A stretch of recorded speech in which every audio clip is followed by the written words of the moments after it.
Muy buenos a todos, chicos. Estamos aquí con Brokenshard, el coach de SK, que acaban de ganar a G2, a G2. How are you feeling after this victory? Really, really good. Like, we played not the best throughout the game, but I'm still really happy that we were able to win. Of course, like, you losing yesterday to Excel was really, really bad for us.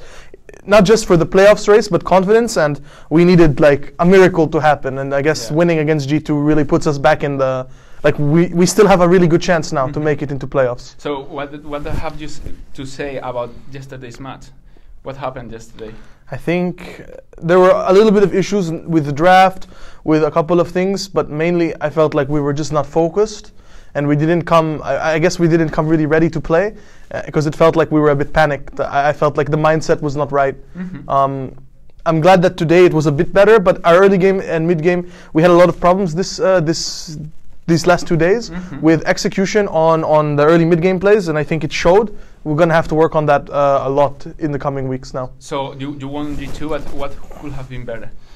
Of course, this game could have been 10 times better, but the win is a win, and we have to accept that there are going to be some games like this, but it's still a good game to review. Like, even though we won in the end, we won the last 5 minutes, we still were losing in the first 25. So, yeah. So this victory, what does it mean for you?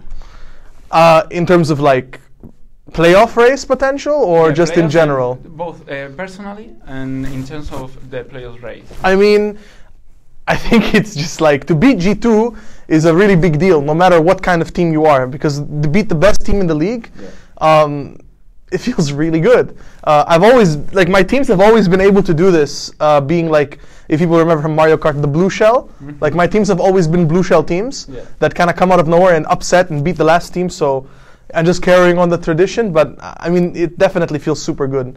And if we're talking more technically for the playoff race, it means now we're 7-7, which is an okay record. If we can pull off a 2-0 week in the next 2 weeks, it will push us ahead and allow us to claim one of the playoff spots, which, I mean, for a lot of rookies on this team, like Dreams, maybe not so much a rookie, but Crownshot self-made, it will be a lot for them. It will be very, very big for them. Did you prepare especially for this match? Like, did you do anything different or something like that, or it was like a normal? It's definitely never normal when preparing for G2. We kind of ran with the idea that, like, we went through maybe hundreds of draft scenarios where it just never felt great, because I don't think you can actually win a draft against G2. So we just had the idea that we would just, I mean, Selfmade was saying around the office and just in general this morning, they were just going to flip it, flip the coin. Pick champions that's going to give us aggression and try to beat them up, and get rid of champions that are annoying you. So we've been like the Galio, which Mickey X, who was the very first person to play it, like, long time ago. He would definitely play it, really good champion. We've been the Jace. It's a triple flex for them. I mean, it's like difficult, really difficult to prepare for G2, but we just tried to make them play as standard as possible. And I think they did. They came pretty close to playing standard champions, I would say. And they were beating us, and then they weren't. Even I'd like to ask you, because even though you say that the playing was not perfect and all this stuff, what was the key to win for you? Like the key? Yeah.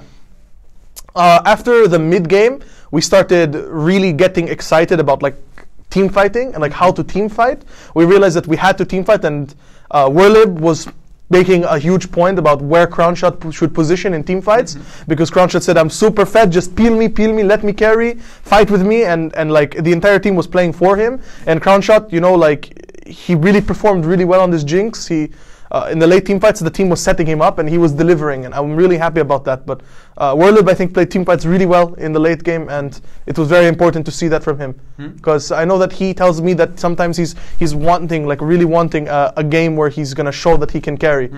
Maybe this wasn't the game, but it was very good showing out of him. Yeah. And what have you say to the players after the match? Like, when you were reunited?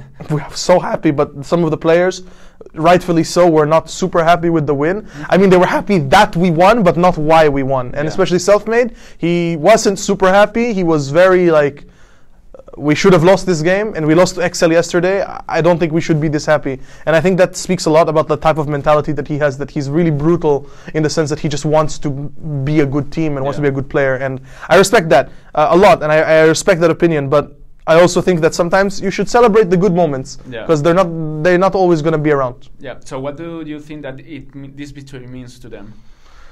I think it's like a sigh of relief. I think no one is happy with how this week turned out at all. For sure, it was not a good week for us, but we came out fighting with a win, not like yesterday where I felt like we didn't really do much.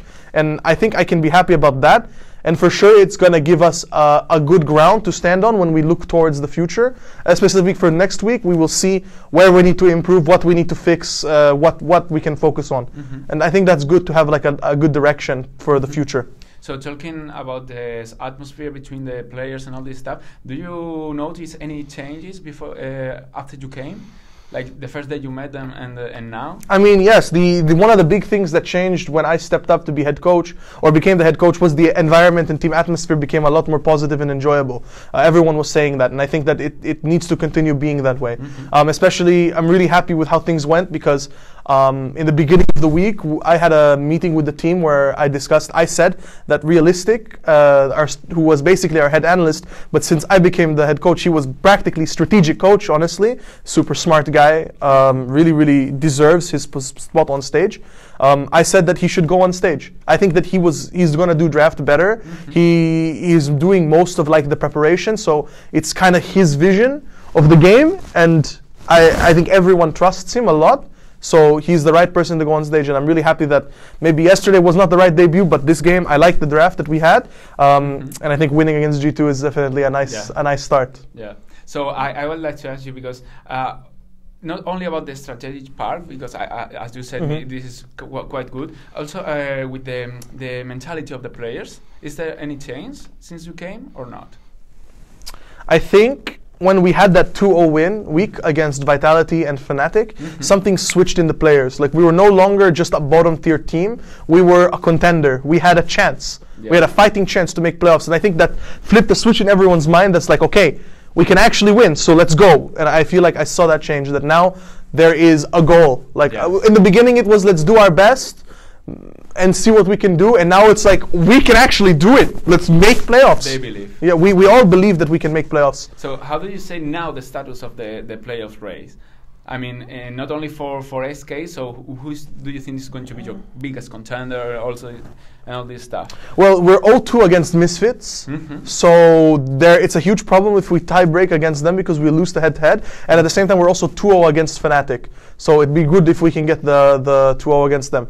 In the coming weeks, our big matches are going to be OG and Splice. That's actually next week we play OG and Splice, and they are the guys that are practically in the same like scoreline as us, so we need to win those matches next week. It's really, really important for us to win next week. So what's going to be the key for preparing for those matches? Because I mean, I guess this week you have to be really focused in, and you have to be really calming the players and all this stuff, because maybe they get, I don't know, nervous, not focused, or... So what we have actually is we have good scrims this week. Like most of the teams, they book a week in advance, and I made sure to book some really strong teams for scrims. Obviously, I'm not going to say who we scrim, but I think everyone is really excited for this week, and I think the good partners are going to help us learn a lot and teach us a lot about how to improve. The focus is to just take it day by day, game by game. Our goals are up here now, and of course, it will be really shit if we don't make those goals, but the fact of the matter that these goals existed in the first place is a really magical thing. And I think that we're just going to do our best, take it day by day, work hard, and hopefully at the end of the split we can look back and say I'm proud of where we came, and then prepare for playoffs. And I'd like to ask you the last question, like, what do you think is going to happen? What do you think is going to happen? I think we're going to 2-0 next week and we're going to make playoffs. Okay, so who is going to be out of playoffs? Fnatic. Yeah. Ooh, actually, this is a hard one. This is actually hard. Okay, Rogue and Excel will be out of playoffs for like. I think at this point it's like quite obvious, easy. I wouldn't say obvious. I think obvious is a bit mean to say. It's like it's obviously they're going to be, but it's like really unlikely for them to make playoffs. You know. Yeah. I think that with this result here, in the more that the teams like this win, like Vitality or maybe like us. Sorry, not Vitality. Us, like maybe Misfits even winning. Actually, we don't want Misfits to win. I think that if we're going to make playoffs, then Fnatic and Misfits, maybe Splice, will be out. Thank you for your answer. I mean, hopefully, I don't want fans to come act at me, or because I like all the people on these teams, like they're my friends. But I mean, he asked me a question. I'm just gonna answer honestly. Okay. Who knows? Maybe in 2 weeks we're out of playoffs. But if you have to make a prediction, just make one. You know? Do it. Thank you very much for your answer. Yeah. And is there anything you want to say to the Esportmaníacos community? Esportmaníacos community. I mean, the Spanish fans and all the Spanish people that I met are so funny. I really enjoyed it when I was on KIF. So I guess KIF Actitude.